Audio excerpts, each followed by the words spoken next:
Recordando ahora declaraciones del secretario de la Universidad Central de Venezuela, el profesor Amalio Belmonte, ha dicho el ingreso a las universidades nacionales está condicionado por el requisito más democrático que existe, la capacidad intelectual, la disciplina en los estudios y el rendimiento académico. Partiendo de aquí, profesor Jesús González, coordinador de la Unidad de Investigación de la Secretaría de la Universidad Central de Venezuela, ¿cuáles son los argumentos que ustedes exponen en contra de este sistema de ingreso nacional que ha propuesto el gobierno nacional? Buenos días, muchas gracias. El argumento principal es que se ha cometido un fraude desde el punto de vista académico cuando hemos comprobado en varias situaciones cómo estudiantes con los mismos promedios de bachillerato han sido asignados en posiciones distintas o simplemente no han sido asignados. Incluso jóvenes que tienen las más altas calificaciones que han sido asignados en posiciones posteriores. Por razones que entendemos no son de orden académico. Sin embargo, a mí me gustaría señalar cuáles son las raíces del problema con base a las declaraciones que ha hecho el propio ministro de Educación Universitaria. Él ha dicho que no es concebible una universidad pública donde el 95% de la matrícula pertenezca a los estratos socioeconómicos más favorecidos, que el Estado no puede financiar esa situación. Yo voy a mostrar algunos resultados de la investigación y voy a mostrar el seguimiento que hacemos a un grupo de estudiantes ingresados en primer grado de primaria en el año 2003-2004.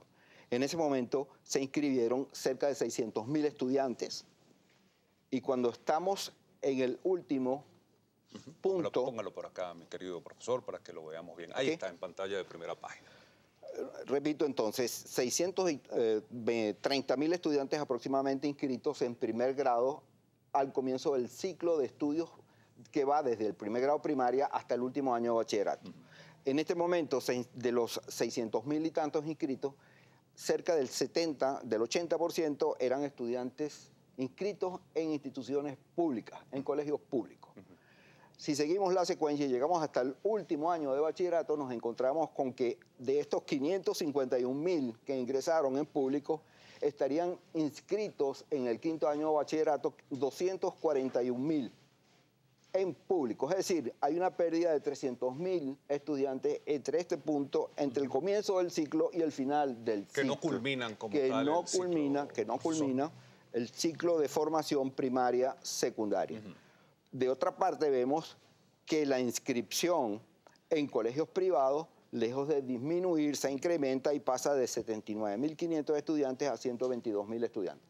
¿Qué pasa entonces? ¿Qué refleja esto? ¿Por qué hacemos esta observación? Bueno, porque una de las críticas o una de los ataques que se hacen a las universidades es que se supone que las universidades con sus mecanismos de ingreso privilegian el ingreso de estudiantes de colegios privados, cuando la realidad numérica está diciendo que han debido ser los estudiantes de los colegios públicos los que demandaran con mayor intensidad puestos en la universidad, cosa que no ocurre.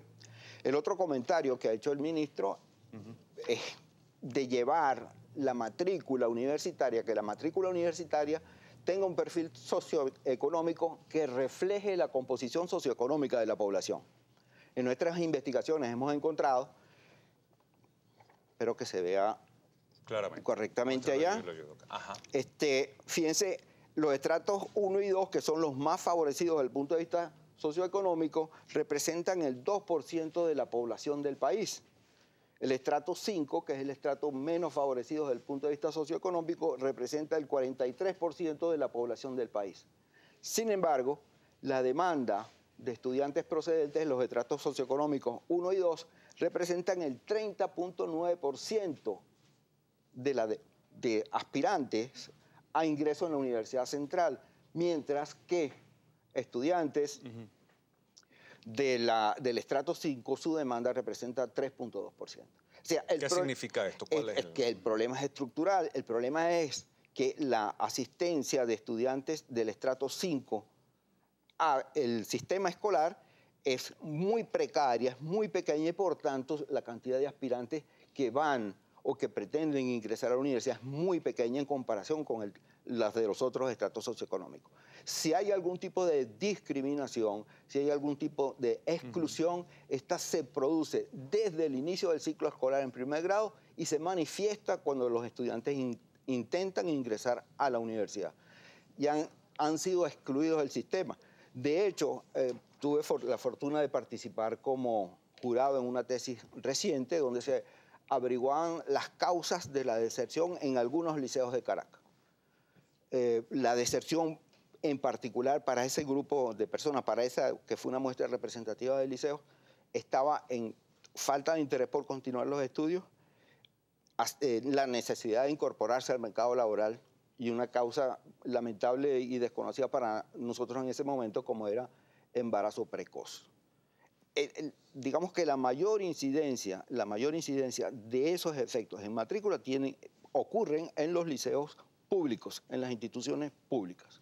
Ahora, ¿qué ocurre, profesor, cuando se llega al cuarto año de bachillerato, cuando el alumno ya llega al quinto año de bachillerato y ya solicita su aspiración o su cupo, o aspira a un cupo en la universidad para estudiar? Y ahora con esta nueva propuesta del Sistema Nacional de Ingreso que hace el gobierno nacional, sí se da efectivamente esa exclusión por parte de las universidades autónomas del país, las grandes universidades autónomas del país. ¿Qué supone ahora que la OPSU dedique la asignación completa? El 100% de la asignación queda en manos de la OPSU a través del Consejo Nacional de Universidades, y aquel convenio que existía anteriormente, que se aplicaba hasta ahora, que las universidades eran las que asignaban el 70% de los cupos y correspondía a la OPSU tan solo un 30%.